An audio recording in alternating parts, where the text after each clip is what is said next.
Welcome back, AP Environmental Science. Here we go, human health and environmental risk. Knowing the concentrations of chemicals that can harm humans or other animals, that's important. But it's only useful when it's combined with information about the concentrations that, that an individual might actually experience in the environment. Otherwise, it may not be helpful.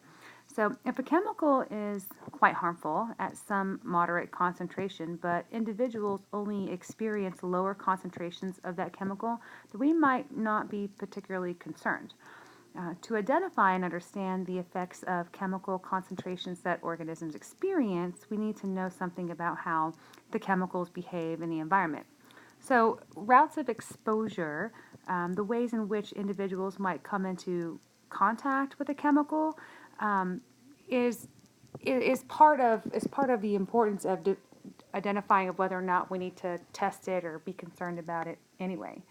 So here we have a diagram that illustrates the full range of possibilities. Is complex because it includes potential exposures from like the air and water, water that we use for drinking, bathing, swimming, even from food or from the environment or places where people live, work, or visit. So for a particular chemical, however, the major routes of exposure are usually limited to just a few of the many possible routes. Bisphenol, for example, which is, sorry, let me think there, Bisphenol.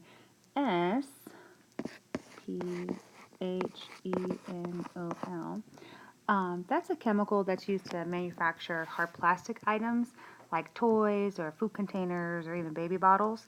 So, recent research has raised concerns about this particular compound because it may be responsible for early puberty and increasing the rate of cancer. So, while those effects are being debated and investigated, it's clear that the child routes of exposure to this compound are limited to basically just toys, food containers, and baby bottles. But I wanted to mention that you may see it like this,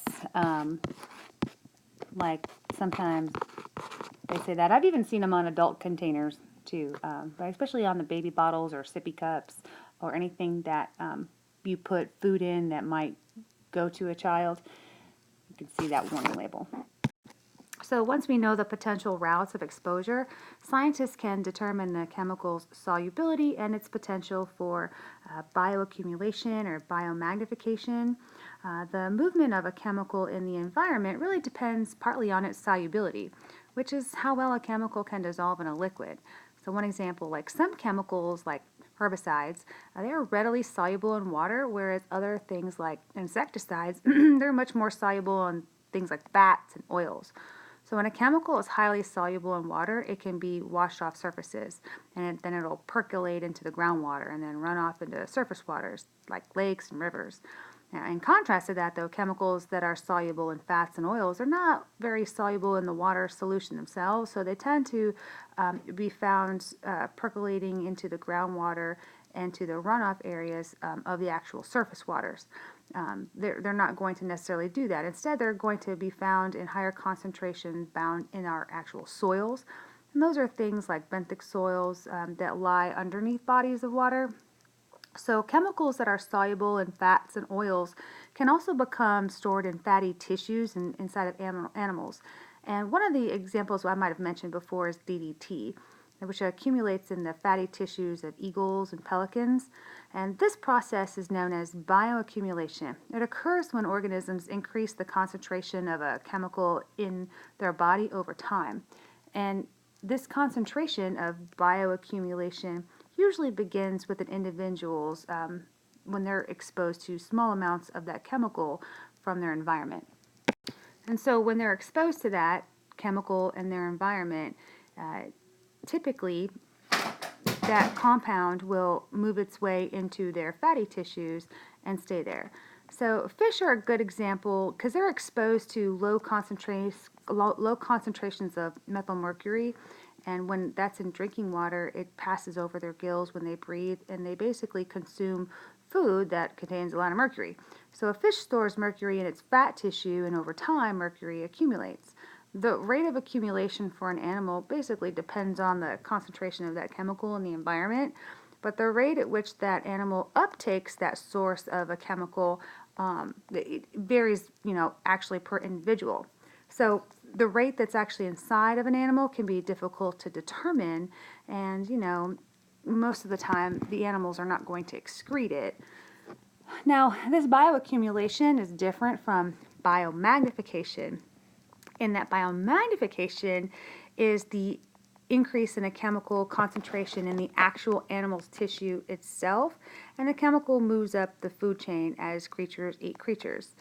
In this way, the original concentration that was in the environment is magnified to occur at a much higher concentration, like at the top of the predator community. So a classic example of biomagnification is the case of DDT as well.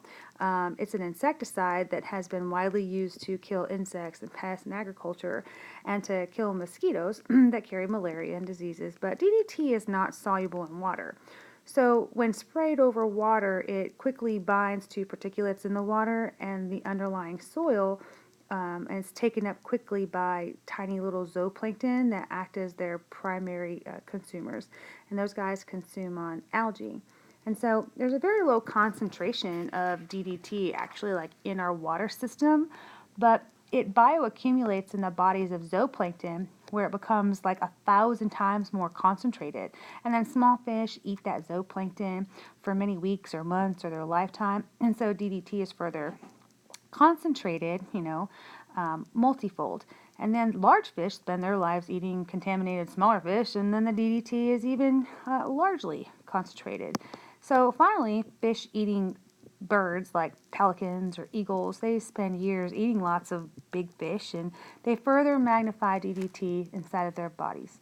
So because of biomagnification along the food chain, the concentration of DDT in birds is like 276,000 times higher than the actual concentration of DDT in water. So the concentration of DDT in these fish-eating birds causes them to produce these thin shells when they lay eggs, and so they often break apart, and the parent birds try to incubate the eggs by sitting on them, and they're thin-walled, and so they crush them. There was a case study done on this in like the 60s, but since DDT was banned in the U.S. in 1972, the population of these fish-eating birds have come back. So something else we need to talk about here is persistence, and that refers to to how long the chemical actually remains in the environment. Persistence depends on a number of factors like temperature, pH, whether the chemical is in water or in soil, and whether it can be degraded by sunlight or broken down by microbes. So scientists often measure persistence by observing the time needed for a chemical to degrade and it's also called half-life, right? We've talked about that before. We have a known concentration table for half-life. Here we go. This is a list of the persistence of various chemicals in the environment that are measured according to half-life. DDT, for example, has a half-life in soil of like 30 years. So after DDT is no longer sprayed in that area, the half-life of that chemical is still absorbed into the soil and can be present for over 30 years. And 1/4 of it would be present after 60 years. So chemicals that cause harmful effects, especially on humans and other organisms, they can become a larger risk when they persist in the environment for many years. So for this reason, many modern chemicals are designed to break down more rapidly than they used to, and so their effects can be pretty short-lived. Another one that's on here, 15 years, PCBs, 15 years. So things now like Roundup or radon, well, that's not really a natural one, really, is it though? But vinyl chloride is really popular. We're talking about days now, right? And even when they're exposed to air. Of course, that makes them less effective, right? If they're only hanging out, if you have an insecticide here that's only hanging around for a day, and you got to spray it every single day, but, So before we go, I want to make one thing clear, because I think there's a common misconception. Students often confuse biomagnification and bioaccumulation. So bioaccumulation occurs within a single organism, and biomagnification refers to the accumulation of a toxin as it moves up a food chain. So here we have an illustration where the initial exposure is primarily, it's low on the trophic level group here, like the plankton. On the consumption is up in an upward movement in a chemical that can be accumulated, as you move throughout the actual trophic levels here. So this is a really good example. We see a lot of pictures like this, and they love to use birds of prey who eat large fish for biomagnification, because you're looking at a food chain. Just one way to kind of keep them separated. In this unit, we learned that there's many types of chemicals that can potentially cause harmful effects in humans. Neurotoxins, they disrupt the nervous system of animals. Carcinogens, they cause cancer. Teratogens, they cause abnormal development in embryos and fetuses. And even allergens can cause an abnormality in our high immune response system. And endocrine disruptors, they interfere with the normal functioning of our hormones. So for each of these types of chemicals, scientists can determine the concentration of chemicals that will harm organisms in short term. And we call that the LD50. And that's to assess a lethal dose of its effects. And we also talked about the ED50. Those are studies to assess like the sublethal effects. Scientists can also use chronic studies that examine long-term effects of chemical exposure, including both retrospective and prospective studies. Once we understand how the different concentrations of chemicals can affect an organism, we can determine the concentrations that an organism should experience by examining its solubility and its bioaccumulation, its biomagnification, and the persistence of chemicals in the environment. And so now we're going to talk about how scientists analyze that risk that chemicals or any other environmental hazard really poses to humans and other species.